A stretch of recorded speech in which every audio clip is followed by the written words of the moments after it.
Então, meus amigos, mais uma vez, boa tarde a todos e a todas. Você que me acompanha aqui, eu sou o professor Thiago Luiz Sartori e hoje eu separei, aqui um tempo nosso para tratar a respeito dos direitos humanos. Então, até intitulei aqui esse nosso bate-papo, Direitos Humanos Revelando Vozes, ok?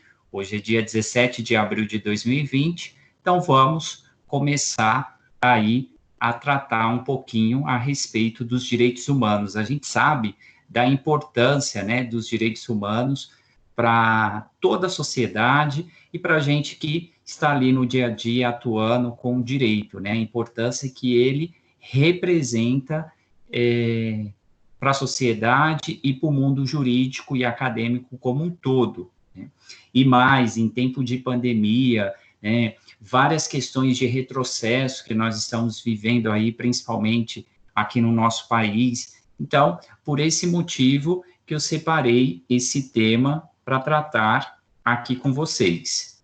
Então, olha só, eu trouxe aqui, um breve conceito de direitos humanos. Então, direitos humanos são direitos inerentes a todos os seres humanos, independentemente de raça, sexo, nacionalidade, etnia, idioma, religião ou qualquer outra condição, Inclui o direito à vida, o direito à liberdade, opinião de expressão, direito ao trabalho, à educação e dentre outros, ok? Então, a primeira coisa que a gente precisa entender, é a importância que os direitos humanos representa, para a pessoa humana, Então, direito à religião, a gente não pode ofender a fé do outro, ou seja, cada um tem aí o seu direito de professar a sua fé, o direito à vida,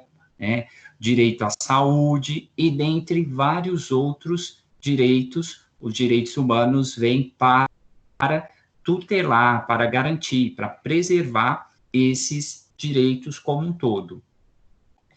E o que é importante a gente observar? Que os direitos humanos, ele tem ali, a sua origem inicialmente, se a gente for observar, principalmente o que a doutrina, o que a academia costuma passar para a gente, no cristianismo. E se você pegar, de fato, quando a gente abre lá o livro do Velho Testamento, e do Novo Testamento, aliás, meus amigos, antes até aqui da gente avançar, para a gente entender direitos humanos, para a gente compreender a importância, o significado que tem os direitos humanos para o direito e para a sociedade como um todo, a gente precisa conhecer Jesus de Nazaré. A gente precisa conhecer Aristóteles, Então, são duas pessoas aí que a gente precisa conhecer a sua origem, as suas histórias, ou seja, tudo que eles contribuíram. Então, a gente tendo essa ideia, fica mais fácil para a gente caminhar.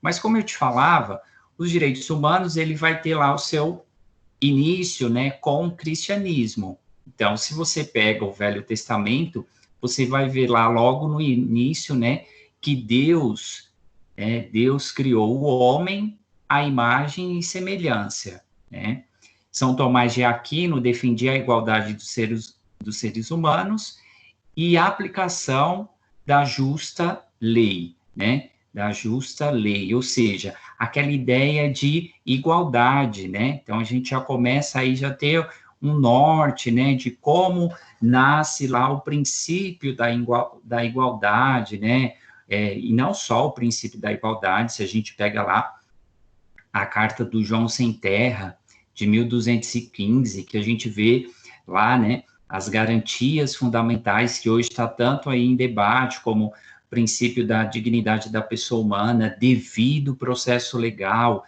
não culpabilidade, o HC, o habeas corpus, que é uma ferramenta importantíssima e que já existe aí há muito tempo e que hoje a gente vê como tem crescido, aumentado, né, um discurso no sentido de acabar com habeas corpus, que se tem muito habeas corpus, que os tribunais estão aí abarrotados, né, mas a gente sabe da importância, o que esse instrumento significa, a sua origem, né? Sempre que a gente fala de direitos humanos, a gente também precisa lembrar, né, meus amigos, que foi necessário muito derramamento de sangue na história para hoje a gente conseguir falar, né, tratar a respeito dos direitos humanos.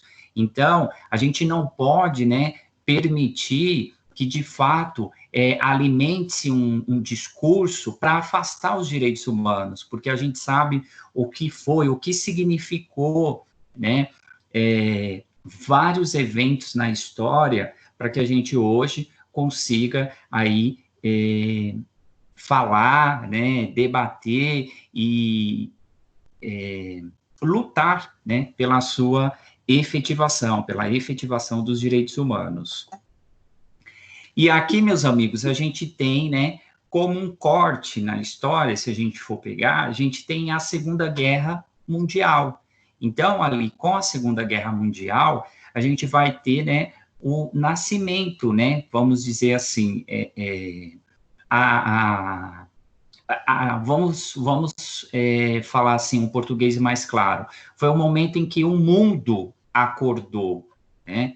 É a mesma coisa que nós estamos passando agora com essa pandemia aqui no Brasil e no mundo inteiro, com o coronavírus, né? De fato, a gente vai ter que aprender alguma coisa, já estamos aprendendo e vamos aprender mais, né, depois que passar essa pandemia. A mesma coisa foi o que significou, né? É claro que aqui é uma analogia, mas de uma forma diferente, mas só de uma certa forma, para que a gente consiga se situar e ver, né, a partir do momento, né, sempre a gente precisa que, é necessário, às vezes, que aconteça algo tão grave para que a gente veja a importância da fraternidade, da vida, da dignidade, do respeito, né? São todos direitos ali desenhados. Então, o grande recorte que a gente vai ter na história em relação aos direitos humanos foi com a Segunda Guerra Mundial, né? Então, o grande ataque ali foi o momento que o mundo parou e falou, não, olha, a gente precisa, a partir de agora, acordar e ver que, de fato, está tendo graves violações de direitos humanos, que as pessoas estão sendo mortas, né? Nós tivemos aqui, né, a criação de um primeiro tribunal, que foi um tribunal de exceção, mas que naquele momento já significava alguma coisa, que foi o Tribunal de Nuremberg, né, para julgar os nazistas, né, e assim sucessivamente. Então, nesse momento, a gente vai ter o que? A proclamação da Declaração Universal de Direitos Humanos, né, que vai trazer ali todos os direitos e garantias fundamentais à pessoa humana. E aqui, a professora Flávia Piovesan, com muita propriedade, ela vai ensinar para a gente, no seu manual de direitos humanos, que o legado do nazismo foi condicionar a titularidade de direitos, ou seja, a condição de sujeito de direitos, né? Ou seja, a partir do momento que o nazismo, né, ele tinha o quê? Ele tinha aquela ideia da raça pura, né? Essa era a ideia, né? Se a gente pega aí os livros de histórias, vamos nos apropriarmos mais um pouco dessa situação, a gente vai ver o que foi, né? E, infelizmente, até hoje a gente ainda encontra pessoas defendendo essas ideias, e que a gente sabe o desastre que foi para o mundo inteiro, né? O que isso significou. Simplesmente você acabava com as pessoas porque entendia que existia uma raça pura, né? Isso é grave violação de direitos humanos, assim, sem precedentes, né? Então, essa visão que a gente precisa ter em mente, né? Para que, de fato, todas as vezes que a gente falar, né, em algum momento, olha, não tem que existir direitos humanos, nós temos que tirar os direitos humanos, ou que direitos humanos é só para bandido, né? Esse é um conceito mais errado que se tem na sociedade como um todo, e não é verdade, né? Direitos humanos é para todos, né? Isso que é a verdade, que é a realidade. O que não tem ali é um entendimento adequado ou uma interpretação adequada do que seja direitos humanos. Essa é, sim, a grande questão, o grande debate. E isso o professor Norberto Bobbio já denunciava lá no seu manual, né? Dentre eles, a era dos direitos, né? Ou seja, olha, não adianta a gente falar de direitos humanos e ele não ter um efeito prático. Essa é uma grande questão. A gente precisa falar que, de fato, tenha, né, um efeito prático. E eu gosto sempre de te lembrar, né, que a gente não pode esquecer, né, que na época que o mundo estava lá saindo, né, estava na Segunda Guerra, no finalzinho dela, o STF aqui no Brasil, ele entregou Olga Prestes para os nazistas, né? Então, o STF, a Olga simbolizou, né, simboliza a mulher que viveu e lutou e morreu pelos seus ideais, né? Então, se você pegar, aliás, tem um filme, né, que chama Olga, se você tiver oportunidade, depois assiste, que você vai entender um pouco melhor, né? Mas nós tivemos isso, está registrado na história, né? Ela estava grávida e ela foi entregue, estava grávida de um brasileiro, né?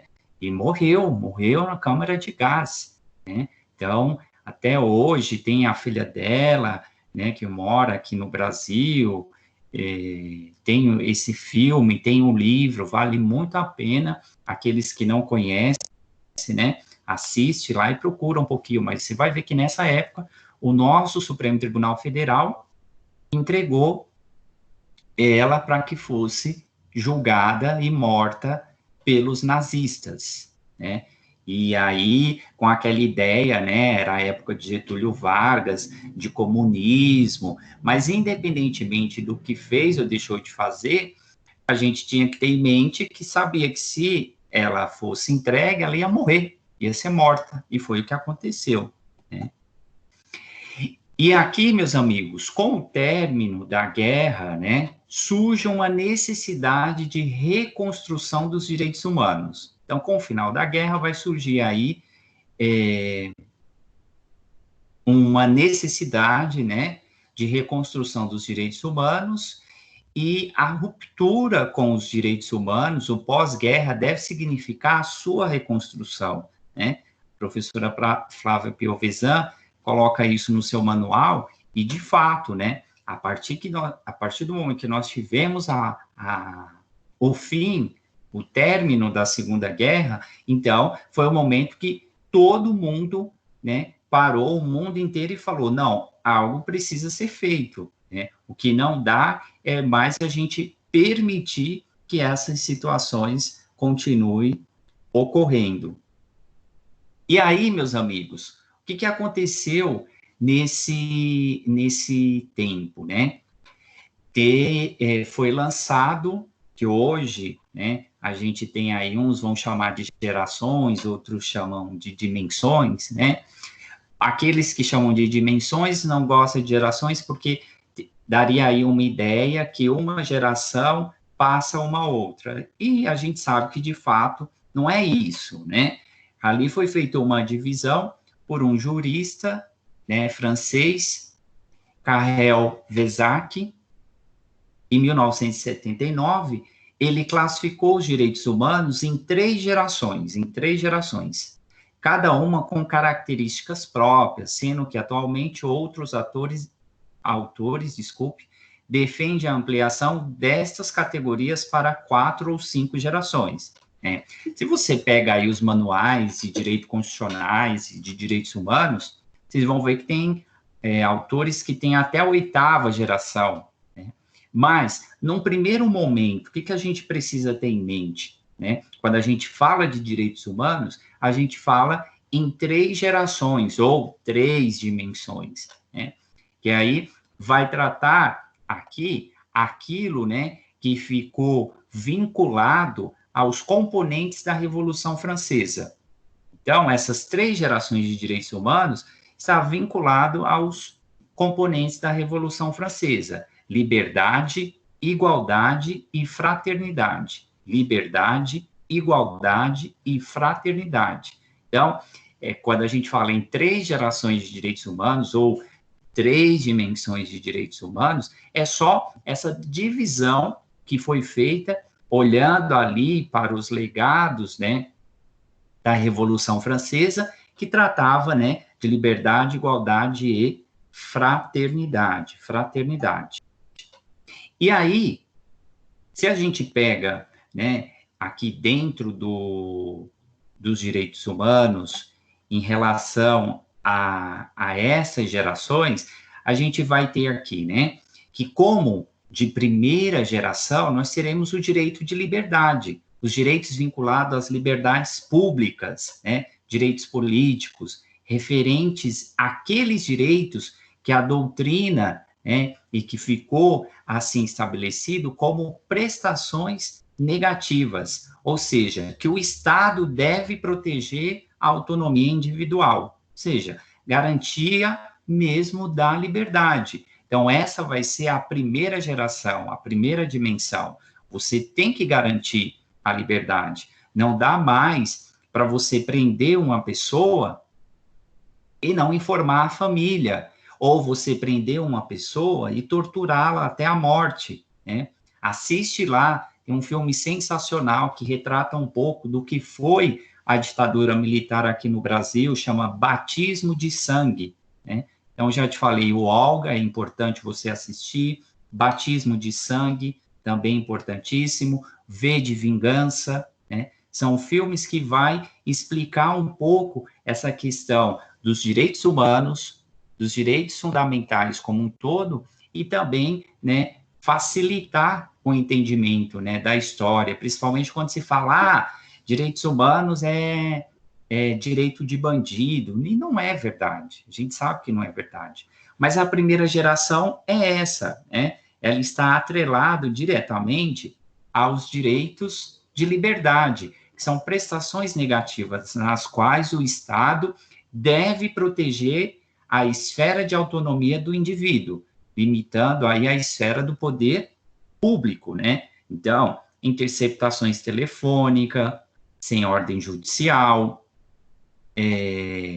entrar na residência sem ordem judicial, prender e sem nenhum motivo levar para um tribunal, esconder da família, depois matar, torturar, né? A liberdade de expressão, meus amigos, né? Hoje a gente vê que a liberdade de expressão vem sofrendo tantos ataques, né?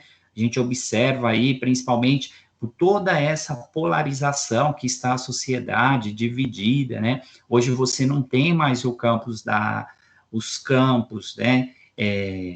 Da filosofia, da sociologia, né? Hoje, se de repente, se você falar algo diferente, você já é meu inimigo, né? Se você lembrar, eu acho que foi o ano passado, se eu não me engano, teve aí uma blitz, ou foi o ano passado, ou o ano retrasado, agora não lembro, mas ou foi em 2000, acho que foi o início de 2019, né? Que o Ministério da Educação foi fazer blitz nas universidades públicas. Aqui em São Paulo também, alguns parlamentares foram em escolas, no Rio de Janeiro. Isso é um absurdo, né? Sem precedentes. Aquilo que estão falando tanto hoje, né? Que está em pauta, né? Uma suposta ideologia de gênero, né? Nem se sabe aqui do que se trata, mas é mais ou menos isso. E aqui, ó, quando a gente ainda fala ainda em relação à a primeira geração de direitos humanos, nós vamos ter aqui, como eu já destaquei para vocês, liberdade de expressão, a presunção de inocência, a inviolabilidade do domicílio, proteção à vida privada, à liberdade de locomoção, os direitos da pessoa privada de liberdade, o devido processo legal, entre outros direitos tão importantes aí para toda a sociedade, né, e para o ordenamento jurídico. E aqui, né, eu até coloquei aqui como uma provocação, né, tensões e resistência, né? Se você lembrar, em agosto, isso aí de fato, em agosto do ano passado, agosto de 2019, o Ministério da Cidadania publicou a portaria 1576/2019, cancelando um edital da Agência Nacional de Cinema, Ancine, voltado para produções de série de temática relacionada à vida de pessoas lésbicas, gays, bissexuais e transgêneros, LGBT, né? Ou seja, com aquele discurso de ideologia de gênero, né?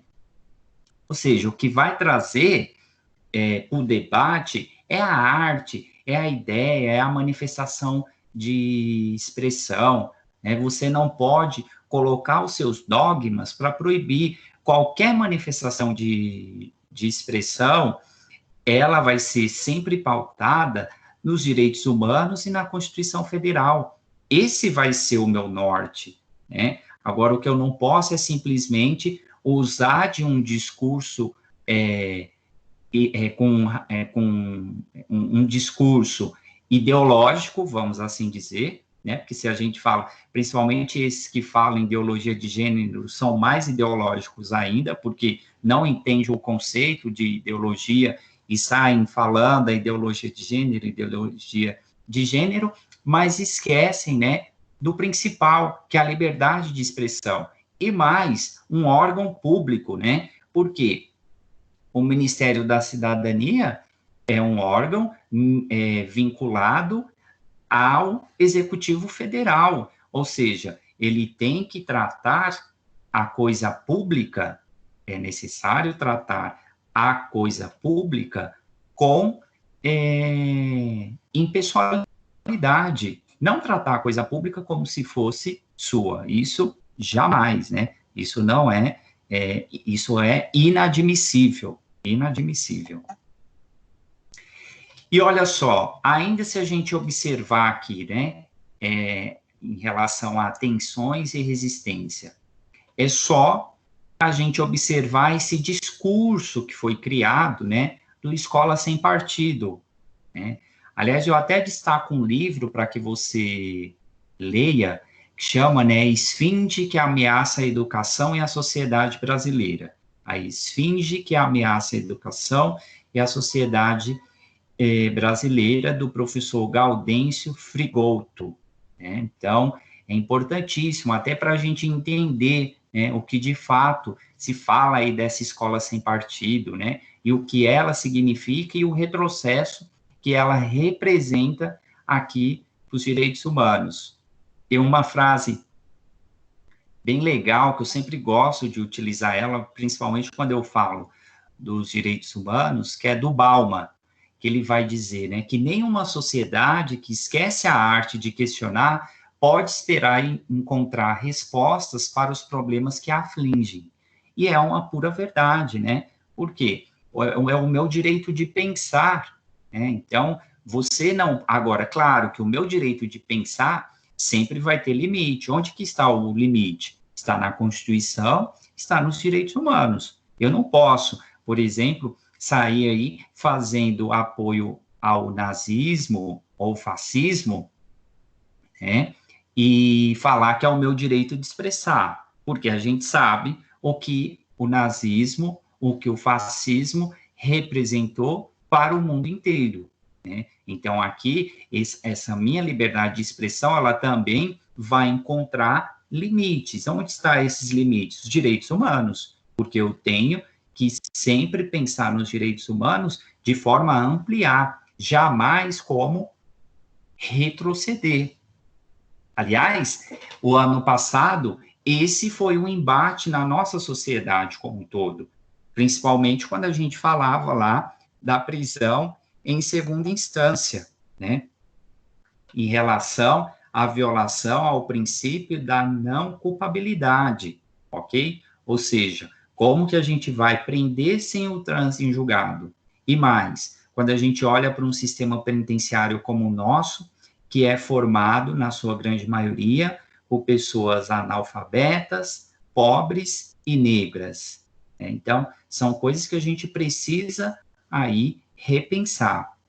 Mas voltando aqui, se a gente olhar a segunda geração de direitos humanos, ou dimensão de direitos humanos, como eu já falei para você, vai tratar aí de um papel mais ativo por parte do Estado, né? Então, essa segunda geração de direitos humanos vai traçar um papel mais ativo por parte do Estado. Então, aqui, os direitos humanos de segunda geração são aqueles que passam a exigir esse papel mais ativo do Estado, visando a garantir os chamados direitos sociais, econômicos e culturais, né? Então, quando termina aí a Segunda Guerra, a gente tem lá, né, Estado, vamos aqui, né, não intervir na liberdade, não intervir na propriedade, garantir o devido processo legal. Só que o que aconteceu? Quando terminou a guerra, você tinha pessoas sem braço, com amputação de perna, você tinha viúvas, porque muitos, né, foram para a guerra e morreram, ou seja, estava um desastre. Então, aí, já que a gente garantiu a liberdade, então agora a gente também precisa garantir os direitos sociais, econômicos e culturais. Então, é nesse momento que vai surgir aí o direito do trabalho, o direito previdenciário, porque você precisa também garantir, ter um papel ativo por parte do Estado. Vamos fazer uma analogia? Se a gente observar agora, né, o que nós estamos vivenciando aqui no nosso país com essa pandemia, né, o governo até que demorou, né, mas tem que ser feito, né, criar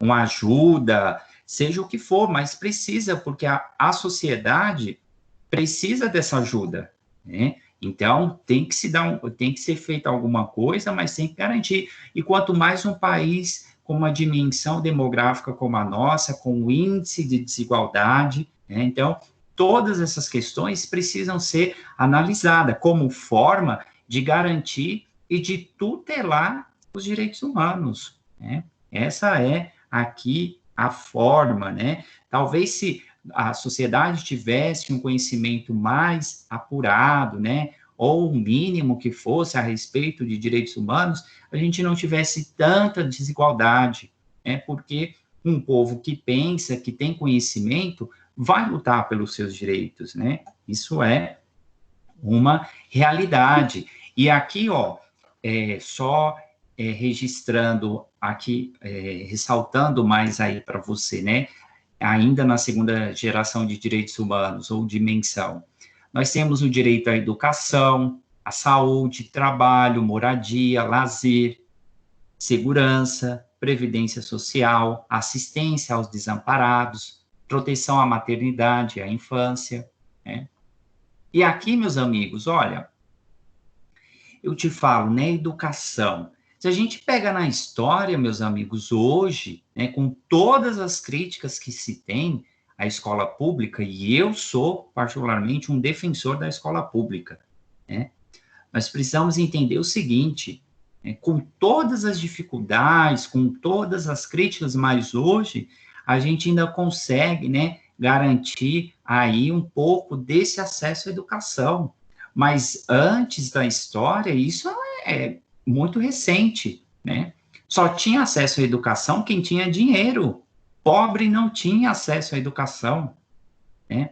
E hoje, qual é a política dos estados? E quando eu falo política de estado, tanto da União como de alguns estados, fechar escolas rurais, acabar com o ensino de jovens e adultos, ou seja, a gente está vendo o quê? Retrocesso, um direito que foi garantido lá atrás, a educação, que a gente lutou tanto, que a gente brigou tanto para conseguir, né? E hoje a gente vê aí esse retrocesso. A saúde, né? Se a gente pega mesmo na nossa história, né, hoje, olha só, todo esse discurso neoliberal que vem aí alimentando a nossa sociedade, que hoje nós estamos passando por ele, né, porque nós tivemos transição de governo, então, hoje, isso é claro, na União, em alguns estados, nós temos governos neoliberais, né, todo esse discurso do neoliberalismo. E olha só, né, toda essa situação que nós estamos passando agora no nosso país com o coronavírus, né? Cadê o discurso neoliberal? Quem é que está socorrendo as pessoas? É o SUS, é o Sistema Único de Saúde. Por isso que eu falo, nós temos que defender a coisa pública, lutar para que ela se aperfeiçoe, né? Porque sempre fica aquele discurso, vamos terceirizar, vamos fazer isso, mas vê se a iniciativa privada tem feito alguma coisa, né? Quem tem feito é o SUS, isso precisa ser destacado, né? A gente fala garantir a moradia, né? Quantas pessoas hoje nem casa tem, né? A gente fica aí, né? Dá até uma dor. Olha, não saia de casa, fique em casa. E as pessoas que não têm casa, né? Assistência aos desamparados. Por que a gente tem tanta desigualdade social? Quando você tiver um tempinho aí, entra aí na internet, no Google, e dá um Google lá, coloca assim, ó, os 16 mais ricos no Brasil. Você vai ver, meus amigos, são 16 pessoas que detêm a maior riqueza do nosso país. Nós temos águas, nós temos ouro, nós temos floresta, né? E por que essa desigualdade? Isso não dá para entender, né? O país é dividido em pedaços, são famílias que cuidam da região norte, são famílias que cuidam da região nordeste, do centro-sul, do sudeste, e assim sucessivamente. E a pobreza, né, cada dia que passa, aumenta mais ainda. Então, são essas questões que a gente precisa ter em mente e brigar mesmo, né, usar dos direitos humanos, principalmente, para demonstrar a importância, né, o significado que eles têm para a sociedade e para o mundo como um todo. E aqui, né, a valorização do trabalho, a redução das desigualdades regionais e sociais. É só a gente ver o que está acontecendo com os direitos do trabalho no nosso país, a precarização, né? Precarização do direito que foi ali discutido, debatido, um anseio do Constituinte de 88, está lá no texto constitucional, né, no artigo 7º, e ainda assim a gente vê, né, a forma como o direito do trabalho tem sido tratado no nosso país. Isso é muito triste, porque é um retrocesso, né? Direito à cultura, né? As fontes, valorização, a manifestação popular indígena, né? Hoje está aí caça aos índios, se a gente for observar, tudo que vem acontecendo com a população indígena, se a gente olhar, está sendo um retrocesso. E o que a gente vê? Que o discurso hoje, ele está sendo alimentado como política de Estado. Isso que é mais assustador, né? Hoje o discurso é alimentado como política de Estado. Isso é muito triste, né?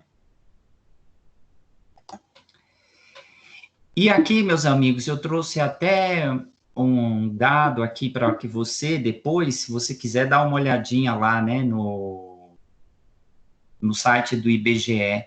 Aliás, é importantíssimo, né? Nós ainda somos 11 milhões de analfabetos. Isso é triste, né? Olha só, o homem foi à Lua. E por que nós não conseguimos educar todo mundo? Porque nós ainda temos 11 milhões de analfabetos. Isso, para mim, é inconcebível. Não dá mais, né? Você ter pessoas que não sabem ler, não sabem escrever o seu nome, né? Com toda a tecnologia, com toda com todos os meios, né, que o homem tem aí para conseguir, e ainda assim, se a gente olhar para o nosso país, nós ainda somos 11 milhões de analfabetos. Essa informação que eu te trago aqui é do IBGE do ano de 2019, né? E agora a gente nem sabe quando vai sair o próximo censo, porque está tudo aí interrompido em relação à pandemia, mas isso é muito triste, somos ainda 11 milhões de analfabetos, e 2 vezes maior, né, aqui, ó, é 2 vezes maior entre pessoas negras, né? Então isso é muito triste. A reforma trabalhista, se você pega lá, né, a precarização do direito do trabalho, leia lá a lei 13.467 de 2017, né? Hoje todo mundo é empreendedor, mas aí não tem garantia nenhuma, né? Se fala que tem, tem isso, tem aquilo, mas a gente sabe que na prática não é, são coisas diferentes, né? Se você pegar lá a lei, dá uma lida na lei que você vai ver a lei 13.467 de 2017, né? E é que eu falo, meus amigos, esse discurso, né, principalmente esse discurso neofascista, ele é igual água. E água, meus amigos, quando começa a se espalhar, você não consegue mais controlar, né? Você não consegue. Então, é essa atenção que a gente precisa ter, e principalmente quando a gente está aqui falando de direitos humanos, né? Porque o discurso, ele é colocado e vai se espalhando. Só que muitas vezes a gente está espalhando algo sem saber as consequências, né? Se falaram, vamos ser a favor da terceirização. Está aí a prova, né? A precarização, como que está, né, a relação de trabalho, como está a questão dos trabalhadores no nosso país, né? Então, é difícil. E, eu até te recomendo aqui, se você quiser dar uma lida ou assiste o filme, o que você achar melhor, tem um filme e um livro também, né? Sensacional. Enterre Meu Coração na Curva de um Rio. Esse filme ou livro, se você escolher aí um dos dois, ele vai tratar a respeito, né, da população indígena.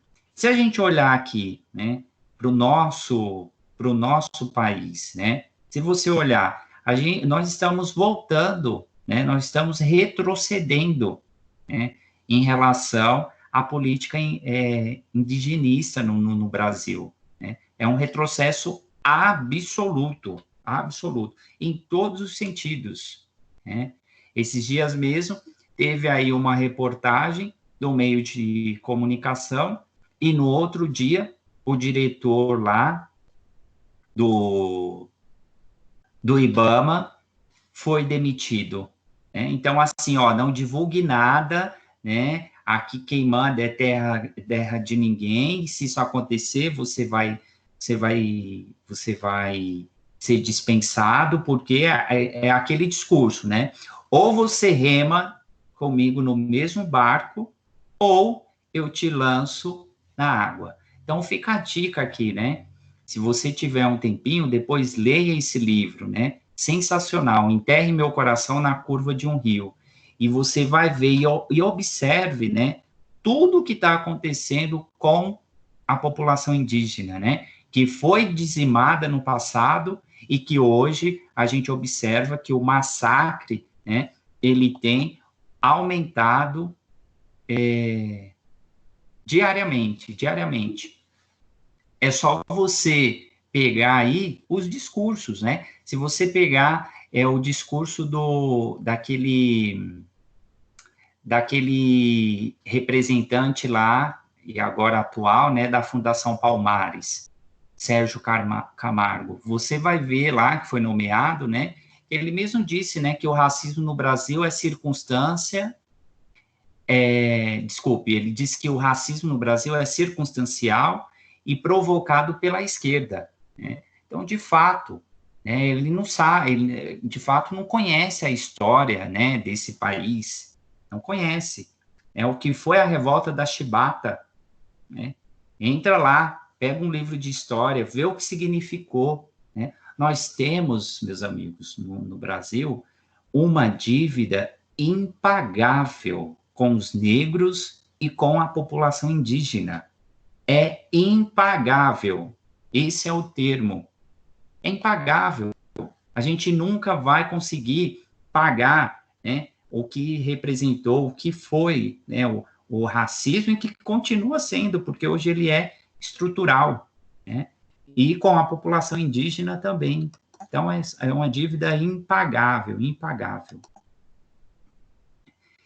E aqui, ainda, se a gente pegar, né, todas essas crises migratórias que a gente tem visto aí entre as fronteiras, entre países, né, aqui mesmo no Brasil, com a Venezuela, né, pessoas morrendo, tentando sobreviver, os Estados Unidos com o México. Então, assim, são retrocessos, né?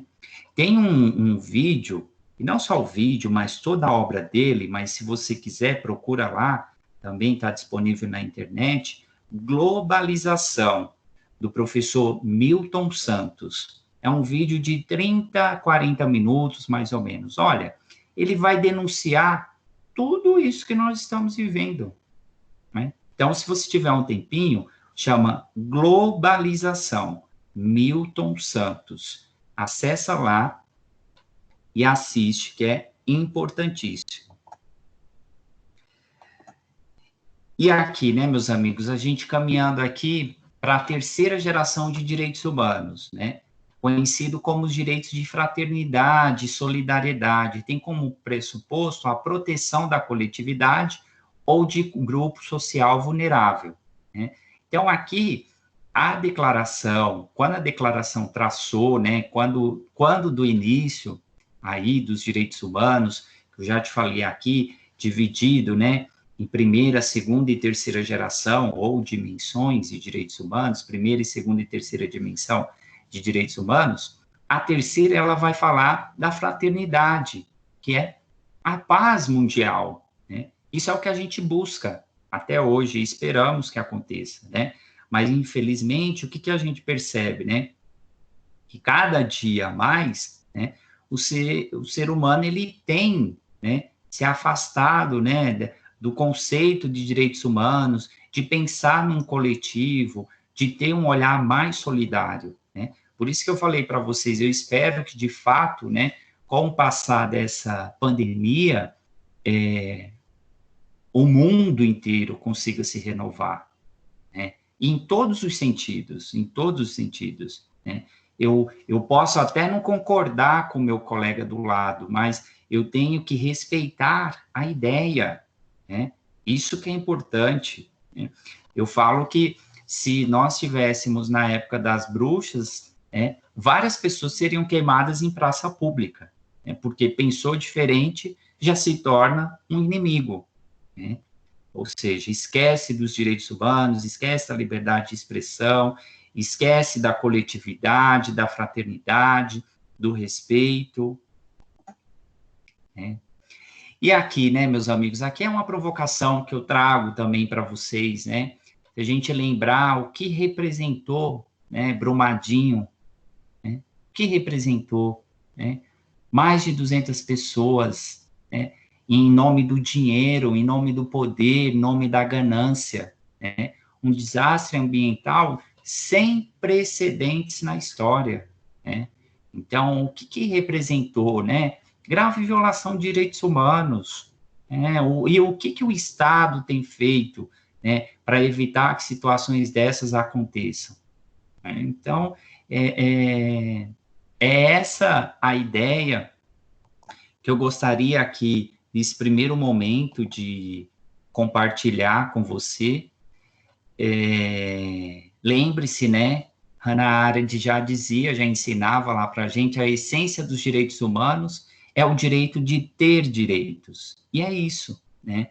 Nós precisamos ter direitos, ok? Respeitar os direitos, tutelar, né, esse discurso neofascista que está presente, principalmente aqui na nossa sociedade. A gente precisa se apropriar, né, mais dos direitos humanos e não permitir de forma alguma, né, que de fato esses direitos sejam aí violados ou, quiçá, mitigados pelo Estado ou pela sociedade como um todo. Eu te convido mais uma vez, se você tiver um tempinho aí, vale muito a pena você assistir. Assiste Olga, é um filme sensacional. Assiste Batismo de Sangue. Olha, Batismo de Sangue é impecável, você tem que assistir, né? Que vai retratar aí um pouco, né, do que foi o regime da ditadura militar no nosso país, que até hoje tem pessoas que falam que não existiu, né, ditadura. E V de Vingança. V de Vingança também é um filme espetacular. Aquele outro filme que eu te indiquei, né, Enterre Meu Coração na Curva de um Rio, tem o filme e tem o livro também, é muito bom, e vai tratar e explicar um pouco a respeito da população indígena. E tem um outro bem legal, que é 12 anos de escravidão, que também vai falar um pouco do racismo, ok? Então, se você tiver a oportunidade, assista esses livros.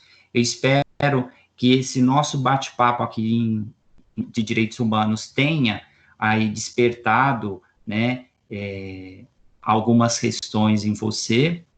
Eu agradeço a presença aí de todos, né, e até um próximo encontro. Muito obrigado.